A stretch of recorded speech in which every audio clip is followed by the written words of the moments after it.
About 6 weeks ago, I was laid off from my job and I decided to build a business. And I thought I'd learn about sales and marketing and product development and accounting and outreach. And I did.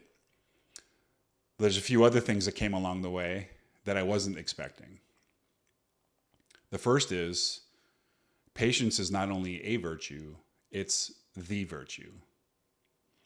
It takes a lot of effort, a lot of massive action to get a business up off the ground and to get eyeballs on it.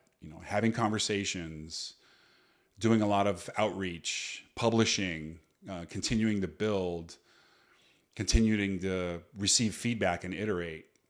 All of those things are real and they take a lot of time and effort. But I had to be patient with the outcomes. I found myself kind of scorekeeping in some way, trying to figure out how do I need to tweak my outreach so that I can get somebody to say yes to my product or my service or whatever.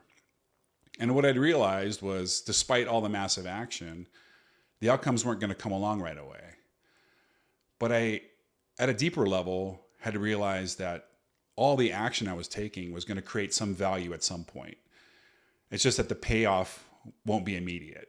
And so, I've had conversations with CTOs and VPs and founders and other engineering leaders that are the ideal candidate profile for my product and service. And so far, I have not had any of them sign up to be a client.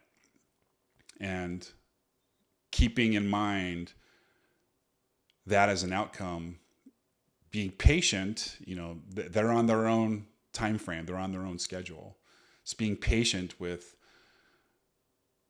those outcomes is massively important. And also identifying, being patient keeps me focused on continuing to iterate and improve on the product, the service, and how I'm presenting it. So it's information. The lack of response is information. Another thing I learned is my daily routine, my health habits, they're part of the business infrastructure. Getting up and working out and eating right and getting enough sleep and doing all the things I need to do to take care of my health is beneficial to the business.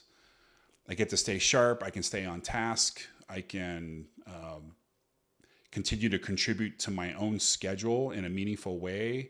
I can allocate my time in a way that benefits me and the business. And those two together, at some point, will yield some results. But I'm not really focused on that. I'm focused on the process. The results will take care of themselves. So if I continue to eat healthy and I create, the time on my calendar and save the energy necessary for me to grocery shop and make my bed and do the laundry and play with my dog and do all of those things, are just as important as me building and marketing and selling and continuing to iterate on the services and their presentation. They work together. They're not separate entities. They work together. Another thing I learned was rejection or ghosting or just not being replied to. That's information. It's kind of an opportunity for me to figure out whether or not my messaging is right, the product and service positioning is right. I can take that information, or lack thereof in this case, and kind of internalize it a little bit and kind of figure out, is this a signal that I need to make a change somewhere? So it's in the spirit of continuous improvement, if you will. The other benefit of, rejection is you kind of build up an emotional resilience, right? The first few times that somebody doesn't respond to a message, or, I'm not getting the immediate outcome from a conversation that I was expecting, I get to flex the muscle of, can let this one sit for a bit and I can move on. And once it happens a few times, in my case, several times, it becomes the cost of doing business, literally. So, there's some data out there that says that 90% of businesses fail within the first year or two. And you're pretty lucky if you're generating any real revenue in that time. And so just keeping that in context, helps me realize that rejection is just part of the game. Everybody's got their own stuff they're working on and their own stuff that they're dealing with. And, I'm taking up their time and attention potentially to take them on as clients. And so what that tells me is maybe I'm not messaging using the right messaging, or maybe I'm not presenting the product or service that I'm willing to provide, or maybe just a conversation with me isn't worthwhile. So it's a way for me to take some signal in and figure out whether or not what I'm doing is on track. I also, there's a little bit of imposter syndrome going on too. I didn't really think I was ready to have conversations with CTOs and VPs and engineering organization leaders and founders and, all these people that are important. And what I came to realize is once you start having the conversations, they're all struggling with the same thing that I'm struggling with, organizational friction and budgets and politics and all these other things. And once you get in a conversation with them, you realize that, we're all struggling in some way that's not unique to any one of us. We all have the same kinds of concerns and the same kinds of things we need to manage and the same fears and insecurities and all that stuff. And what I realized was, that imposter syndrome kind of went away as soon as I showed the discipline and the willingness to go engage in them. And I thought that was really insightful. And so the more conversations I have with people, the more I engage with them, the more that I show up as just my authentic self, the more they're willing to as well. And boy, is that eye-opening.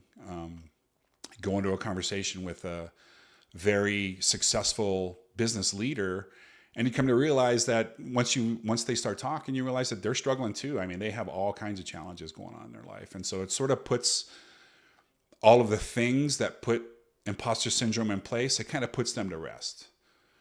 So you just, for me anyway, just had to have a willingness to go have those conversations and be a little bit vulnerable and watch them be vulnerable too. And just, there's sort of this unspoken mutual acceptance of each other's vulnerability that leads to like really valuable conversations. And I found that those have been the most fruitful, the most eye-opening to me.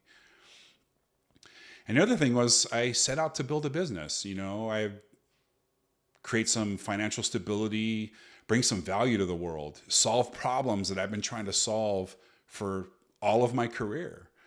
And I believe in the product, and I believe in the service, and I really believe in the technology and all of those things. And if anybody's curious about any of that stuff, I'll leave a link to my business down in the information part of the video. But I really set out to go bring some value to the world and hopefully develop an income from it. And what I realized was what's actually happening is it's changing me in some fundamental ways. I've had to step way outside of my comfort zone. Like all of these roles that I'm filling, founder, CEO, CTO, marketing leader, salesperson, builder, developer, accountant, cheerleader, all of these things, these are, in some way pretty foreign to me, and they're taking me way out of my comfort zone. I never had to track, I've had to track budgets in my career, but I've never had to track business expenses, thinking ahead about how do I claim these in taxes and all this, so this is all new ground for me. And what I'd realized was this breadth of skill that I'm developing over time is changing the way that I'm thinking about business in general and changing the opportunities that I see out there.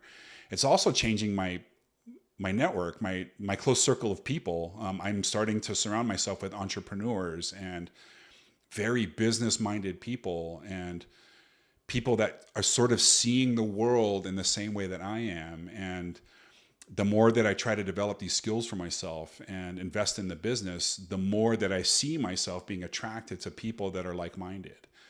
And that's really refreshing to me. So the big takeaway here is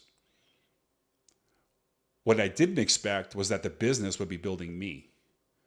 And so anybody I would encourage to start a business.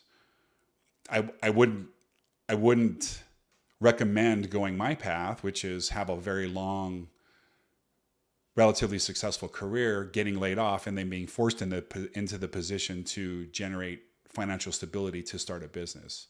I'd recommend starting much sooner in a domain of expertise that you're passionate about. Because what you're going to find out is it's challenging, it's hard, it takes massive action, a ton of discipline, and you're going to spend nights and weekends working on it. It's going to take some sacrifice. But who you'll become on the other end of all of that, whether it's successful or not, will be profound. I hope this finds you well.